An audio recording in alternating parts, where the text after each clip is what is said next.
boa tarde. Sejam bem-vindos a mais uma edição de Mercado e Companhia. Vamos aos destaques desta sexta-feira.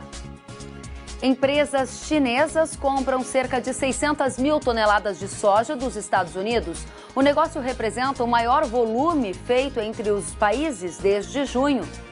Nesta edição, analistas explicam se há chance de uma trégua na guerra comercial e qual o impacto para os preços dos grãos aqui no Brasil. Rally da pecuária. Produtividade está maior este ano e fazendas que utilizam tecnologia conseguem aumentar o lucro em até 10 vezes. Na meteorologia, você vai ver a chegada das chuvas para o plantio da próxima safra. E mais, o clima seco estimula a alta no preço do café nesta semana. As tendências de agora em diante vão ser também assunto desta edição que já está no ar.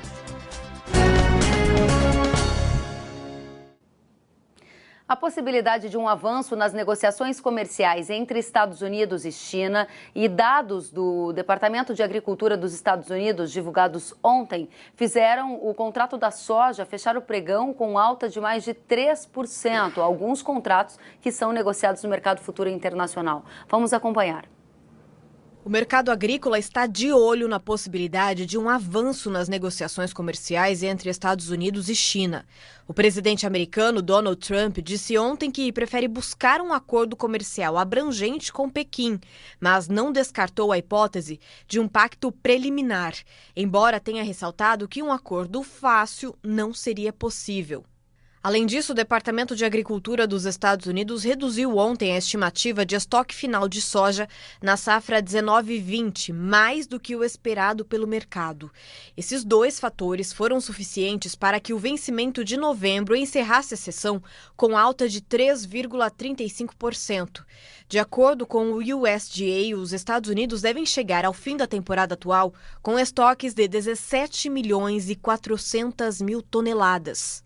Analistas ouvidos pelo Wall Street Journal esperavam um número maior, de 17 milhões e 990 mil toneladas. Já no que se refere às estimativas de produção, a situação foi inversa. O governo norte-americano estimou a produção em 98 milhões 880 mil toneladas, enquanto o mercado projetava uma safra menor, de 97 milhões 880 mil toneladas. A agência Reuters informou que empresas chinesas compraram pelo menos 10 carregamentos de soja dos Estados Unidos, o equivalente a cerca de 600 mil toneladas, segundo o Traders próximo à transação. O negócio realizado ontem representa o maior volume comercializado de soja entre os dois países desde junho. O embarque da carga está previsto para ocorrer de outubro a dezembro deste ano. Vamos até Goiânia, Goiás, saudar o analista de mercado da ARC Mercosul, Matheus Pereira. Matheus, boa tarde. Isso significa que está ocorrendo uma trégua na guerra comercial e a China pode comprar muito mais dos Estados Unidos nos próximos meses? Boa tarde, Kellen. Boa tarde a todos. Olha, sim, finaliza uma trégua. Há esse indicativo de que sempre que os chineses adicionam esses pacotes adicionais de compras da oleaginosa norte-americana, é apenas um sinal de que eles estarem com a intenção de reabrir as negociações. Agora, Kelly, a gente vale alertar também que o que foi alertado pela Thomson Reuters, das 600 mil toneladas, 200 mil já foram confirmadas pelo Departamento de Agricultura dos Estados Unidos nessa manhã. Então a gente deve observar aí na próxima segunda, na entrada da próxima semana, confirmações de novas vendas de embarcações, novas vendas de exportação da soja norte-americana em direção à China.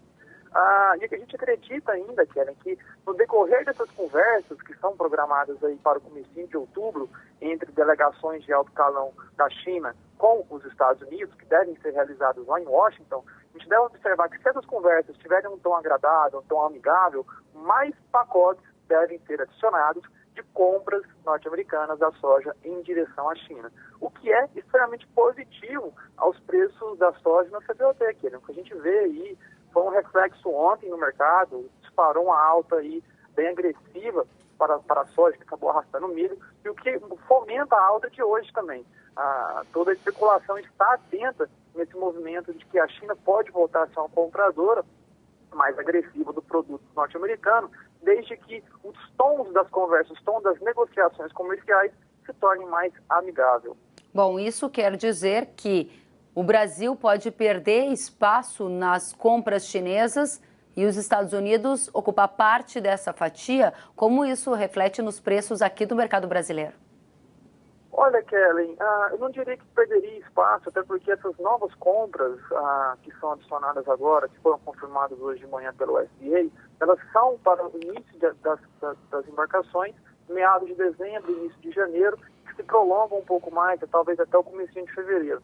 E vai ser aquele intervalo que geralmente os brasileiros têm uns estoques mais apertados de soja para colocar para fora do país, o que pode até fomentar altas no mercado brasileiro, uma vez que o Brasil hoje, até as próprias ofertas de exportação da soja brasileira, elas não se estendem para meados de dezembro. A gente está tendo ofertas aí mais agressivas até o finalzinho de novembro, já no começo de dezembro essas ofertas de exportação da soja brasileira começam a diluir, por conta da falta do produto disponível. A gente está colocando para fora tudo que a gente tem, uma nova safra vai entrar agora, um pouco mais atrasada. Então, a mentalidade do importador chinês, ele já vê que esse atraso de safra brasileiro pode ser um problema de oferta lá em meados de dezembro, comecinho de janeiro, por falta do produto. O que seria interessantíssimo para o chinês, realmente o que ele está fazendo, não é estratégia puramente amigável comercialmente com essa guerra política que estava com o Trump, mas também uma preocupação por falta do produto, uma vez que a safra brasileira chega um pouquinho mais atrasada e acaba que vai ter que buscar outras fontes do produto internacionalmente. E grande outro produtor seria exclusivamente os Estados Unidos. Agora, Matheus, vocês da RC Mercosul confirmam que, de acordo com o Departamento de Agricultura dos Estados Unidos, foram reportadas compras de cerca de 200 mil toneladas de soja americana por parte da China. No entanto, a sua previsão é muito mais audaciosa. Vocês indicam que a China pode comprar cerca de 2 milhões de toneladas de soja dos Estados Unidos nos próximos meses. Baseado em que essa previsão, além desses fatores que você já colocou? E segundo, guerra comercial, se perder fôlego, é pior ou melhor para o produtor brasileiro que está semeando a safra agora? Olha só, a gente sim confirma que a gente deve ver a adição mais de 2 milhões de toneladas de vendas norte-americanas da soja para a China. Se essas conversas no comecinho de outubro forem amigáveis, esse pacote total deve chegar a 4 milhões de toneladas de soja sendo vendidas e embarcadas até o comecinho de 2020, até meados de janeiro, final de janeiro de 2020. Isso, a gente vê como um ponto positivo, sim, para o produtor rural no Brasil.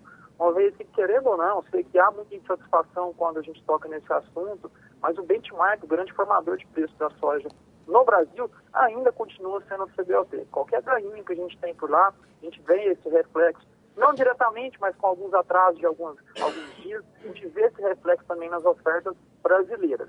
Se isso acontece, Kelly, se essa guerra comercial entra num tom mais apaziguador, mais ameno, talvez inclinando para um fim da guerra, a gente vê no curto prazo, a gente vê um realce dos preços da soja no Brasil. Também precificado por conta dessa alta em Chicago. Agora, se no longo prazo a gente traçar essa linha onde a guerra comercial pode chegar a um fim, isso seria prejudicial para o exportador brasileiro, uma vez que os prêmios de exportação no Brasil entraria em retração também, Kelly. Sei que tem muita gente no Brasil inteiro querendo saber quando chegam as chuvas, aquelas chamadas chuvas plantadeiras, porque está todo mundo na expectativa para dar início no plantio da safra de soja. Por isso, vamos direto cumprimentar a Desirê Brandi, meteorologista, que conta pra gente.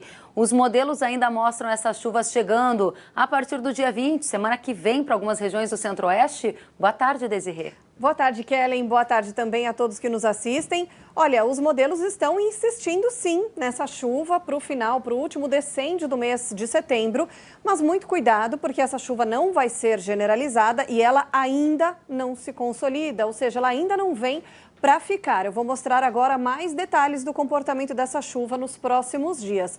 Hoje o que a gente tem ainda é uma massa de ar seco tomando conta de grande parte do Brasil. Tem uma frente fria aqui na altura do sul do país, virou o tempo na faixa leste da região sudeste, mas por enquanto se chove nestas áreas é algo muito fraco e localizado. Amanhã deve voltar a chover no Rio Grande do Sul por causa de novas áreas de instabilidade, mas veja que grande parte do país deve seguir ainda com tempo seco e a temperatura temperatura lá no alto. Só para vocês terem ideia, amanhã à tarde vai fazer 44 graus na região de Cuiabá. É calorão de verdade. Nos próximos dias, a chuva irá se concentrar ainda no Rio Grande do Sul, no máximo Santa Catarina, até o dia 18. O tempo segue seco ainda em grande parte do Brasil. Tem um pouquinho de chuva aqui na faixa leste do Nordeste e alguns pontos de chuva na região norte do país. Um pouquinho mais adiante, até o dia 23, veja que aí a chuva começa a se espalhar um pouco mais, atinge boa parte aqui da região sul, se espalha também por parte do Sudeste e sul de Mato Grosso do Sul, só que nestas regiões, essa faixa mais clara aqui do mapa, trata-se de algo em torno de 5 milímetros, ainda é muito pouco.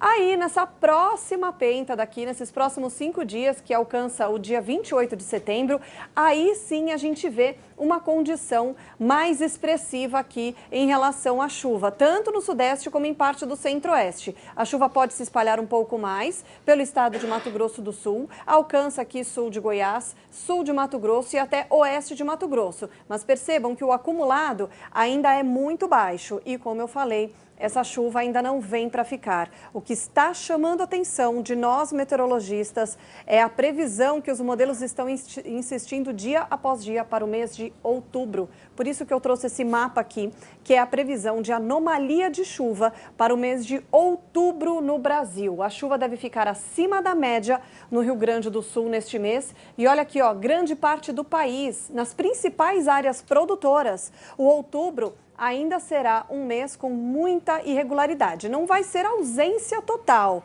mas teremos períodos ainda prolongados de tempo seco entre uma chuva e outra. Por isso que hoje eu separei também algumas cidades de algumas perguntas de produtores que nos enviaram, começando pelo estado do Paraná, a cidade de Mercedes, onde deve voltar a chover, isso a partir da semana que vem, a partir do dia 20. Só que veja que essa chuva ainda é com baixos acumulados, ela é até um pouco mais frequente, só que o acumulado de cada episódio desse de chuva mal chega aos 10 milímetros. Vai ter um pouquinho mais de umidade, pode dar um certo alívio em algumas localidades, mas é algo ainda muito irregular. Agora, quando começar o mês de outubro, principalmente para a segunda quinzena de outubro, aí sim, para o Paraná, tem uma condição melhor. Tanto é que estão previstos quase 190 milímetros de chuva. E grande parte dessa chuva aqui vai ser registrada ao longo da segunda quinzena, principalmente do mês de outubro, tá? Entre final de setembro e pelo menos os primeiros 10 dias de outubro, a gente vai ter aí uma janela ainda de 20 dias, pelo menos, de tempo seco e muito quente nessa região. Outra região, Água Boa, Mato Grosso, sem chuva pelos próximos 30 dias. No finalzinho de setembro, pode aumentar um pouco a nebulosidade, pode dar a impressão de que vai chover, mas pelo jeito a chuva não chega ainda para a região de Água Boa, no estado de Mato Grosso, pelo menos até meados de outubro. Ao longo da segunda quinzena é que vão ocorrer as primeiras pancadas, mas algo muito gradual ainda. A outra cidade é Dourados, que tem também uma possibilidade de chuva aqui ao longo da segunda quinzena do mês de setembro, mas ainda é muito fraca essa chuva. Só no mês de outubro, mesmo assim, principalmente lá por volta do dia 10 de outubro, é que tem uma condição melhor. E aí estão previstos algo em torno de 175 milímetros de chuva. Grande parte dessa quantidade de chuva vai ser registrada aqui, ó, no mês de outubro, para a região de Dourados. Santo Augusto, no Rio Grande do Sul, já choveu um pouco esse mês, agora a chuva deu uma trégua e tem mais de 200 milímetros previstos. A frequência de chuva é bastante alta ainda para esses próximos dias. O volume não é tão elevado, mas é uma região que tem umidade. Então essa chuva ela vai manter a umidade do solo e em outubro vai aumentar ainda mais. O mês de outubro vai ser de excesso de chuva no Rio Grande do Sul. Kellen. Vamos então conversar com o analista de mercado Haroldo Bonfá, que explica para a gente o que aconteceu com os preços do café nesta semana, já que há uma preocupação com o clima seco nessas regiões do Sudeste brasileiro. Haroldo, muito boa tarde, seja bem-vindo. Boa tarde, Kelly. Boa tarde a todos. Diga pra gente, há uma preocupação do mercado com o tempo seco no Brasil? Isso favoreceu alta de preço no café? Ao redor de quanto nesta semana e principalmente em quais regiões? Realmente, essa notícia de que essa falta de chuva pode prejudicar, então, essa florada que está por vir, como a Desirê havia mencionado, e isso leva a uma diminuição de oferta e com isso pressionou os preços lá fora, Nova York subiu bastante, subiu quase 4%. O inverno subiu também bastante, chegaram a subir R$20 a saca, né? O que é bem significativo. Agora, essa notícia de que pode haver novas chuvas, como ela mencionou, isso pode dar uma balançada no mercado, que é o que está acontecendo na Bolsa de Nova York agora, né? A Bolsa de Nova York está registrando queda, antecipando já esse movimento. E como é que você avalia a perspectiva de produção da próxima safra de café e como estão as comercializações também aqui no Brasil? Claro. Bom, vamos começar pela comercialização. Com essa alta e baixa, né, de Nova York, isso trava o mercado interno, o produtor se retrai porque ele quer aquele preço antigo, o comprador quer o preço novo, então dá uma boa travada no mercado. Frente à safra, obviamente é muita especulação, mas o pessoal já fala em números grandes, já fala em 70 milhões de sacas, lembrando que a Conab fala que essa safra passada foi 50 e o mercado fala por volta de 60, ou seja, 10 milhões a mais do que o mercado falava que colheu agora em 2019. Isso é pressão para baixo, se ocorrer, realmente vai ser um grande problema. Essa condição climática, na sua avaliação e pela experiência que tem na cobertura do mercado de café, pode gerar novas oportunidades de preços mais altos, pelo menos até o fim do ano, Haroldo? Com certeza. Sabe por quê, Kelly? A DCG não mencionou, e obviamente está implícito, está tendo uma alta de temperatura muito grande. Então, o que ocorre? Uma evapotranspiração acima do normal, por causa da temperatura muito quente, pouca água, a planta desidrata e ela não gosta disso, então ela produz menos, né? Então, toda essa variação climática vai afetar muito e nós temos muito tempo pela frente ainda. Tá bem. Então vai ser bem animado o nosso final de ano. E espero que uma oportunidade de bons negócios para os produtores de café que estão precisando de preços melhores, né, Haroldo? Com certeza. Só relembrando que não podemos perder as oportunidades que o dólar também pode dar, hein? Bem lembrado, até porque o dólar ainda está acima de R$4. Sentiu falta de algum conteúdo? Acesse canalrural.com.br.